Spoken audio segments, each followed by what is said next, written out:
Òkodoro Yorùbá tẹlifíṣàn. àṣírí míì tún ti tú o lórí ọ̀rọ̀ justice for Mohbad. ẹ̀yin èèyàn ẹ dákun ẹ dábọ̀ ẹ súnmọ́ bí o. Primeboy náà tún ti tú àwọn àṣírí kọ̀ọ̀kan o lórí ọ̀rọ̀ justice for Mohbad. kí làwọn àṣírí tí Primeboy tú? ẹ dákun ẹ dábọ̀ ẹ súnmọ́ bí o. ẹ tún wá gbọ́ gbogbo àṣírí tó ń jáde lẹ́nu Primeboy o. kódà Primeboy ní bí Kàrímọ́ ṣe jáde tó wá ń tú ọ̀pọ̀lọpọ̀ àwọn àṣírí. ó ní olódùn mọ́ òun yéye torí pé kíni, torí pé òun ti ń gbàdúrà wípé gbogbo àwọn tó ń náṣírí nípa ọ̀rọ̀ justice for Mohbad yìí lọ́wọ́ kí gbogbo wọn kàn bẹ̀rẹ̀ sí ní jáde lọ́kọ̀ọ̀kan léjèèjì kí wọ́n bẹ̀rẹ̀ sí ní kọ tinú wọn jáde. ó ní àmọ́ bí Kàrímọ́ ṣe jáde yìí tó bẹ̀rẹ̀ sí ní fọ́gbà yángàn tó ń tú gbogbo ẹ̀ láwẹ́láwẹ́ lẹ́sẹẹsẹ olódùn mọ́ òun yéye o. ẹ̀yin èèyàn ẹ wò ó, ẹ dákun ẹ dábọ̀ ẹ súnmọ́ bí o. ẹ tún wá gbọ́ àwọn àlàyé tí Primeboy tún ṣe nínú fọ́nrán eléyìí tí mo tún mú wá fún yín o. torí Primeboy ó yànnàná àwọn ọ̀rọ̀ lọ́lọ́kan òjọ̀kan nínú fọ́nrán eléyìí tí mo mú wá yìí. kí ni Primeboy sọ? ẹ súnmọ́ bí o, ẹ bá wọn nǹkan fìdílé tàbí kẹ́ fìdílé nǹkan kẹ́ tí wọ́n á gbọ́ gbàǹkan gbé ọ̀rọ̀. kódà Primeboy torí wọ́n béèrè lọ́wọ́ Primeboy pé nígbà tí wọ́n tì ẹ́ mọ́lé níjọ́sí tí wọ́n ti Naira Marley náà mọ́lé àti Sam Larry wípé awuyewuye kan ń jà rìnrìn káàkiri gbogbo àwọn ẹ̀rọ ayélujára pátápátá wípé wọ́n ti Naira Marley mọ́lé pé ṣé lóòótọ́ ni àbírọ́ ni o. ẹ wò ó, Primeboy fèsì sọ̀rọ̀ òun o nínú fọ́nrán yìí. ẹ̀yin náà ti wá rí i pé fọ́nrán yìí kò ṣe má wò ni torí pé kí ni ọ̀pọ̀lọpọ̀ nǹkan sodo sínú fọ́nrán yìí. gbogbo àwọn àṣírí tí Primeboy sọ pé tó tú nínú fọ́nrán yìí, gbogbo àṣírí tí Primeboy tú nínú fọ́nrán yìí, gbogbo bí ó ṣe ní Wùmí fẹ́ kó bá òun tó jẹ́ pé onírúurú àwọn plan bí Wùmí ṣe ń dọ́gbọ́n lọ́tún tí ń dọ́gbọ́n lọ́sì láṣà àti rí i pé wọ́n jù òun sínú kólóbó. gbogbo ẹ̀ pátápátá ni Primeboy yànnàná o nínú fọ́nrán eléyìí tí mo mú wá fún yín. bó ṣe sọ pé Mohbad máa ń yọ sóhun lójú oorun táwọn jọ máa ń sọ̀rọ̀ táwọn jọ máa ń ṣe gbá táwọn jọ máa ń ṣàwo, gbogbo ẹ̀ pátápátá ló yànnàná. ẹ wò ó, ẹ súnmọ́ bí o, ẹ tún wá gbọ́ wìrìwìrì ọ̀rọ̀ lẹ́nu Primeboy o. ẹ wò ó, fún gbogbo ẹ̀yin tẹ́ ṣe ń darapọ̀ mọ́ wa lórí ìkànnì fúngbà àkọ́kọ́ tẹ́ ò tí ì follow wa abẹ́ ò tí ì subscribe, ẹ bá ń kílíkì lórí follow button tàbí subscribe button tí ń bẹ ń sàlẹ̀ fọ́nrán yìí. bẹ́ẹ̀ ni aago kélébé kan náà bẹ́ẹ̀ notification bẹ́ẹ̀ ni òun gangan ni ó máa ta yín lólobó ní gbogbo ìgbàkúùgbà tá bá ti ń ju fọ́nrán sórí ìlà yìí. lórí Facebook Àdàbà TV là ń jẹ́ ń bẹ̀, TikTok ńkọ́ Àdàbà TV ni, lórí YouTube Àdàbà TV ni. ẹyẹ méjì ò kì í jàṣà, àdàbà ọ̀nà ní à ń sùn gbẹ́, iná ń jó ẹyẹ lè gbéra ńlẹ̀. ẹ jẹ́ sáré gbé Primeboy wọlé kẹ́ wá gbọ́rọ̀ ọ̀hún torí yàjó ni o. ẹ wò ó, ẹ má yí kúrò ńbẹ̀, Àdàbà tẹlifíṣàn náà lẹ́wà, mò ń bọ̀ náà. Àdàbà ọ̀nà ní à ń sùn gbẹ́, iná ń jó ẹyẹ lè gbéra ńlẹ̀. Àdàbà online TV òkè láwà téńté. Kamilu lele yo Mr. Composer o. ẹ̀yin olólùfẹ́ mi, ire ayọ̀ ti wọ̀lú wá. ire wo ni? Ire online TV Àdàbà YouTube channel. òun ní kẹ́ mọ́ owó tẹ́ bá ti kílìkì gram yóò direct yín. ẹ like, ẹ share, ẹ comment kí ẹ wá mọ views, kí views yóò yapa. Àdàbà YouTube channel òun ní kẹ́ mọ́ owó. God bless you all. So ẹ jẹ́ ká kí gbogbo ẹ̀yin yẹn wá pé ẹ kú dédé àsìkò. ṣé àlàáfíà lẹ wà ní gbogbo tí ẹ bá ti ń gbọ́ wa? kò ní introduction tí bá ṣẹ̀fẹ̀ máa sọ pé àṣẹ mi tó wà lẹ́gbẹ̀ẹ́ mi yìí kíní kan, everybody ti mọ̀ wípé Primeboy ló dúró yìí. wọ́n sọ fún yàn. ẹ̀ẹ́dẹ̀gbẹ́ tá a bá sọ̀rọ̀ Primeboy, gbogbo wa mọ̀ bí Primeboy ṣe jẹ́ sí Mohbad.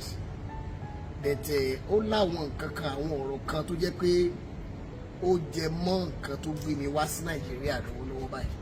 a sọ pé tó bá jẹ́ ti ọ̀rọ̀ justice for Mohbad yẹn lágbára Ọlọ́run a máa rí, àbí báwo ni Primeboy? Definitely we have gbọ́dọ̀ rí normal. a máa rí justice yẹn because tẹ bá rí ọ̀pọ̀lọpọ̀ àwọn nǹkan tí Primeboy tó ti ṣe underground, gbogbo èèyàn ni ó máa ṣàdúrà fún. wọ́n ní tí èèyàn bá jọ̀rẹ́, ọ̀rẹ́ tó dúró tí èèyàn lásìkò ìṣòro, onítọ̀hún gangan ni ọ̀rẹ́ òtítọ́. Primeboy ó máa pé ọdún kan tí Mohbad kú tó bá di oṣù tó ń bọ̀. kí ni àwọn nǹkan tá a lérò pé ó lè ṣẹlẹ̀ kó tó dìgbà yẹn? torí a ti dúpẹ́ sí pé Kàrímọ́ tó jẹ́gbọ́n Wùmí ó ti jáde. jíjáde tó lè jáde ó ti sọ àwọn àṣírí kan tó mọ̀. ṣé a tún lè nírètí pé báyà omi ṣe tó máa jáde àbí báwo. ká máa nírètí kò nídìí ká nírètí tí wọ́n bá lo fógún ọdún náà ọjọ́ kan tó máa bòde ajé kò dẹ̀ tó ti tọ́ bá dẹ̀ máa jáde ọlọ́run ló ti tọ́ kò dẹ̀ sí nǹkan tó ń dí ọlọ́run lọ́wọ́ so tọ́lọ́run tí kan bá máa ṣẹlẹ̀ a gbọ́dọ̀ máa retí pé something will surely come out because ọ̀rẹ́ tèmi ní ikú kékeré kan ò lè pa bẹ́ẹ̀ ọmọ kú ni tí kò gbọ́dọ̀ pa ọjọ́ tí wọ́n ṣàṣìkò yẹn so ohun tó ti lè mú kí nǹkan máa yẹn mú ṣẹlẹ̀ definitely there is something behind it nǹkan tó wá behind ẹ̀ ni mò ń bẹ ọlọ́run fún ní gbogbo ìgbà tí mo dẹ̀ mọ̀ pé ọba ilé tí kú ni kò ní kọ etí kún kan sáàdúrà mi we must get justice ìkan tó máa ṣẹlẹ̀ kò ní pọ̀ rárá ìkan ẹ̀yọ̀kan kékeré ló máa ṣẹlẹ̀ tó yẹ pé tí gbogbo àṣírí àfitú táṣì máa fi túbọ̀ ìgbọ́dọ̀ jẹlẹ̀ Kàrímọ́ ló jáde yes alhamdulilayi àdèmọ̀bí Kàrímọ́ ṣe súnmọ́ wù mí tó alhamdulilayi àwọn máa dúpẹ́ yẹn ni so ká tún máa nírètí pé lọ́lá ọlọ́run lọ́lá Allah ọba tí ò pé méjì tí ò dẹ̀ sí kankan tó máa mú pé méjì àwọn tó yìí máa jáde tá máa fi rí òdodo ọ̀rọ̀ wọ́n sì máa pọ̀ wọ́n gbọ́dọ̀ jáde láàrin ọjọ́ méje ni mo bẹ ọlọ́run fún mi ò dẹ̀ mọ̀ pé ọlọ́run máa jẹ́ kó ṣẹlẹ̀ torí pé èmi tó ń fi mọ́ yìí mo ń bẹ ọlọ́run fún láàrin ọjọ́ méje ni ọlọ́run mo ń bẹ kó má pẹ́ ni mo ṣe ń lọ ọjọ́ méje kó gbọ́dọ̀ pẹ́ torí bí mo ṣe wà yìí ó ti sú mi mo ń bẹ ọlọ́run kó tètè fòdodo ọ̀rọ̀ òtítọ́ yìí hàn I have my own life to live in Nigeria. àbí náà láti yẹjọ́ yìí kò ní ṣe tó ń sìn mo rí pé tẹ́lẹ̀ tí Prime Boy máa wọlé síbì kan àwọn squad Prime Boy máa tẹ̀lé ni ṣùgbọ́n sí Prime Boy ti dẹ tó kàn dé glass tó kàn fi ẹ ti rí ẹ gbogbo àwọn Prime Boy kàn ti dẹ tó fi kíní bojú tó sàrà ń rìn lórí lókè. lágbájá gan ṣe tó mi. bẹ́ẹ̀ tẹ Prime Boy ọ̀rọ̀ kan wà tí mo fẹ́ béèrè nígbà tí gbogbo yín tẹ wà lọ ní kọ́sítọ́rì àwọn ọlọ́pàá gbà yẹn àwọn kan ní Naira Marley àti Sam Larry wọ́n nínú ilé náà wà tó ń jámọ̀nà wọ́n ní wọ́n mú wọn lọ sí police station wọ́n ní wọ́n tì wọ́n mọ́lé. sẹ́ni tó bá wà nínú sẹ́ẹ̀lì ń jámọ̀nà inú ilé dáná wà tó ń jámọ̀nà ó lè jẹ́ nínú sẹ́ẹ̀lì náà lọ́nà. ṣé pé wọ́n mú àwọn Naira Marley lóòótọ́. àjọ wà nínú sẹ́ẹ̀lì ni náírà tèmi mọ̀ tí gbogbo ayé mọ̀ àjọ wà nínú sẹ́ẹ̀lì ni lójó tó ń gan sọ fún wa pé ọbọ sọ sókè. Naira Marley ní kẹ́ sọ̀rọ̀ sókè. ọbọ ó ní speak up bro àwọn yẹn olówó nínú wa náà mà ó lè lo ojú mi lọ kó mọ ìjú mi lọ ìṣọwọ́ yẹn máa ń sọ̀rọ̀ nù sẹ́ẹ̀ wọn ò bírú mi dáa kí n gbọ́rọ̀ èèyàn bẹ́ẹ̀ yẹn I will have to pick something out of it tí mo dẹ̀ pick truly pé ó máa sọ̀rọ̀ sókè ó ní àánú ẹ̀mọ̀ kéèyàn máa sọ̀rọ̀ pé ọmọ mi yẹn ó sọ̀rọ̀ pa ìyàwó yẹn gan-an ọmọ. ìyẹn ìyàwó Mohbad yẹn wò ní. ìyàwó yẹn gan-an ṣe gan-an ohun tó ti lè mú rẹ́kọ̀dì lè bẹ́ẹ̀ bọ̀ sí yàn. then tó tún fẹ́ rọ́ọ̀pù ẹ̀ ọmọ yìí fẹ́ rọ́ọ̀pù rẹ́kọ̀dì lè bẹ́ẹ̀ bọ̀ sí ó fẹ́ rọ́ọ̀pù Prime Boy ó fẹ́ rọ́ọ̀pù gbogbo èèyàn kò sí kan tó kàn mí. pẹ̀lẹ́ ní bọ́ọ̀dì. ó fẹ́ rọ́ọ̀pù Naira Marley náà gbá yín lóòótọ́. ó fẹ́ rọ́ọ̀pù sẹ́ni tó fẹ́ rọ́ọ̀pù ohun tó ti lè mú kó bọ́ta wá sí social media kó máa sọ pé ok pé ọ̀rẹ́ ẹ̀ tiẹ̀ ọ̀rẹ́ ẹ̀ ṣe gbá ọ̀rẹ́ ẹ̀ ṣàwọn so it means there is a lot to it kẹ́ pé ó fẹ́ fi ọ̀rẹ́ ẹ̀ yẹn owó bí òun lè fi kágbá ètùtù láì mọ̀ pé orí ọ̀rẹ́ yẹn ò gbà bọ́dé orí ọ̀rẹ́ ò dẹ̀ lè gbà bọ́dé ìwọ tó orí ẹ̀ náà la máa fi kó ó ní ẹ̀dìyẹ tó bá da fánù òun náà la máa fi kó ìwọ tó da fánù gangan náà ni a máa fi kó lọ́la haúlà wàhálà kùhátà ìlà àdá àfi tó bá mọ̀ ń pa ẹnìkan ló kù. ó tán ẹni tí ò bá mọ̀ ń pa ẹ̀ onítọ̀ máa lọ scot free. a máa ṣóríire. ìgbà tí wọ́n ní Naira Marley sọ pé kíkú tí Mohbad kú lọ́dọ̀ òun gan nígbà tó kú ní abẹ́ ààbò ni. that's it olúbọ́lọ́ ó kọ́ dàbí ìgbà tí ẹ mọ̀ kọ́ náà máa jẹ àní àwọn ẹmọ pé bẹ́ẹ̀ wà ní sìn àwọn kan lè máa sọ pé má ba láyé ṣe jọ ó lè jẹ́ ẹni tó yẹ pé ó fẹ́ wọnú yín ó fẹ́ ṣèkà fún yín kò rí káà ó fẹ́ lọ́gbọ́n withdraw mi kúrò lẹ́gbẹ̀ẹ́ àwọn yẹn ó wá ní pé àwọn eléyìí sì dàbí ààbò fún yín ó máa ń fún àwọn eléyìí lẹ́jọ́ ló ń gun tí wọ́n náà bá lọ tó bá ti tẹ̀lé ẹnu báyìí tó kúrò bẹ́ẹ̀. so that's how I see Naira mi ìrè ní mo lébẹ̀ ẹ̀kọ́ anything tó bá ṣẹlẹ̀ sí Mohbad nígbà tó wíwà lọ́dọ̀ Naira Naira ló máa dáhùn fún bire èmi gan mẹ́wàá àlejò wà nù sẹ́ ẹ̀ṣẹ̀ máa ti pa wá ẹ̀ṣẹ̀ máa ti pa anybody àti máa jẹ́ṣẹ́ padà because yes ọ̀ndà ẹ̀ ló wà àgbà yẹn. kí ló ń wo tí nǹkan fi ṣe but ó ti kúrò lọ́ndà yẹn sí. ó ti kúrò lọ́ndà yẹn yẹn wá ló wà lọ́ndà with spirit tó fi máa ń sọ̀rọ̀ èmi gan mú rẹ̀ wà I work with spirit mi ò lè máa bá mi sọ̀rọ̀ sí mo mọ̀ nǹkan tó fẹ́ ṣe mo ti mọ̀ bí kan tó ń lọ mo ti mọ̀ nǹkan tó ọmọ gbọ́n làwa náà so mo ti mọ̀ nǹkan tó ń ṣẹlẹ̀ mo ti mọ̀ pé náírà ọ̀gá Mohbad ni kò lè gbàdúrà kí ikú pa tó bá tiẹ̀ fẹ́ pọ́níṣẹ̀ fún kankan míì ó ṣe bí ti kú. so àmì àti Mohbad àjọ kúrò nílé ìwọ tẹ̀lé wa gbogbo èmi nìkan ní mi tẹ̀lé yín padà lọ sílé. mo dẹ̀ wà okay pẹ̀lú ẹ̀ torí mo mọ̀ kọ́ ọ̀rẹ́ mi máa pè mí and we will settle whatever is between us. gbogbo nǹkan tó dẹ̀ ń ṣẹlẹ̀ náà torí ìyàwó ni don't fight fìyàwó ẹ̀ lẹ̀ tẹ́ bá délé ẹ lọ ṣe gbé ẹ lọ ṣe. tó fa argument but argument ni kò ṣe physical fight. physical báwo ṣé Mohbad mọ̀ báwo máa ń bá Mohbad jà he knows I will never fight him kò tẹ̀ wá ń ṣe in public kò tẹ̀ wá ń ṣe láàrin àwọn èèyàn ìjà wo la fẹ́ jà. látọ̀dún mélòó tẹ kí n bá bọ̀.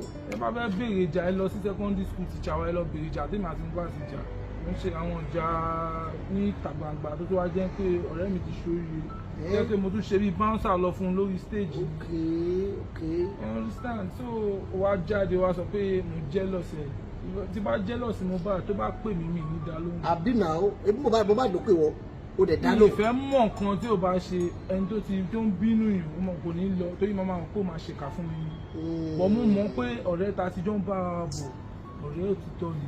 That's why mo máa ń san akọlẹ̀ bóyá pé mi gan fún bóyá pé ibi tí mo wà ní ìpa mi mo wà òkè. bọ̀tọ̀ ọ̀rẹ́ mi àtijọ́ níwà Mohbad gan dẹ̀ mọ̀ pé ọ̀rẹ́ òun tó wò lè fi sílẹ̀ ní prime boy. òun kì í kémi fi Mohbad sílẹ̀ kò gbọ́dọ̀ fi mí sílẹ̀ àtúnkè padà ó ní dẹ. torí ìgbà míì máa ń pè kí n fún space lẹ́mi tó ń lẹ́ máa stress ẹ̀ kó máa ń pè olówó lọ́wọ́ but ìgbà míì á tún pè mí tẹ́ pé Mohbad lè máa jẹun sùn àwọn ọ̀rẹ́ mi máa sọ fún mi pé prime àbọ̀ ìlọ sùn bọ́ yìí torí Mohbad nígbà ara sọ̀rọ̀ mọ́jú ni lẹ́yìn ikọ̀ yẹn níjọ́ olùmọ̀ wá rí mi wá ṣe gbà àti máa ríra instant during that period ó máa tọ́jú mi tẹ́kẹ́ ní mi máa dùn that little love ó ti tó mi tó if I want anything if I tell him I want it after mi yan nafa he tell me I will do it if he can't ó máa sọ fún mi kí n má worry you don't understand so gbogbo tó ń ṣẹlẹ̀ yìí ẹ jẹ́ ẹni tó lọ polongo prime boy tó sọ fún prime boy gangan ló mọ̀ pa ẹ̀ because nígbà tó fẹ́ di ẹrù sórí ẹni tí ò tiẹ̀ sínú picture yín rárá. wọ́n ti ẹni báàgì kan wà nínú mọ́tò wọn nígbà tí ẹ kúrò ní. director mi lọ gbé chat wà there is evidence of it kò sí lọ́wọ́ mi gan mọ́ kò ń ṣe pé kan tó fi bò mọ́ kò ń ṣe this case now kò sí kan tó bò mọ́ bíbẹ̀. ó ti di nǹkan gbogbo àgbáyé. mo ò tẹ́ ẹ fẹ́ anything bò mọ́ Mr. Hamzat I really respect you so much and I appreciate the love you been showing me mo appreciate àtẹ̀yìn Mr. Hamzat àtàwọn olùfẹ́ Mr. Hamzat I really thank you. adúpẹ́ lọ́wọ́ yín o prime boy try gan o mo sọ fún yín o prime boy try o. because kéèyàn tó máa sọ̀rọ̀ ẹni dáadáa ẹni tí ò mọ̀ ẹ́ rí kó dẹ̀ nígbàgbọ́ náà àwọn fans wa náà dẹ̀ ẹ̀yà. ẹ tún káàbọ̀ padà mo lérò pé ẹ ti gbọ́ gbogbo àlàyé tí prime boy ṣe nínú fọ́nrán ilé tí ẹ ṣẹ̀ṣẹ̀ wò tán yìí bó o lẹ ṣe wá rí sí ẹ̀yin èèyàn mi kí ni àwọn nǹkan tẹ́ rí sí ọ̀rọ̀ tí tó ń jáde lẹ́nu prime boy gbogbo bó ṣe sọ pé wọ́n fẹ́ implicate òun ni wọ́n fẹ́ ṣe gbá ni wọ́n fẹ́ ṣàwo ni ẹ máa bá mi comment sísàlẹ̀ fọ́nrán yìí kẹ̀sì máa bá mi pín fọ́nrán yìí káàkiri lógúnlógún lọ́gbọ̀nlọ́gbọ̀n kó ba lè kan ọ̀pọ̀lọpọ̀ àwọn èèyàn lára ẹ wo àwa ní rí jù báyìí lọ. ohun ọ̀tún ń dúró dè ọ́ ń bẹ̀ Òkodoro Yorùbá tẹlifíṣàn.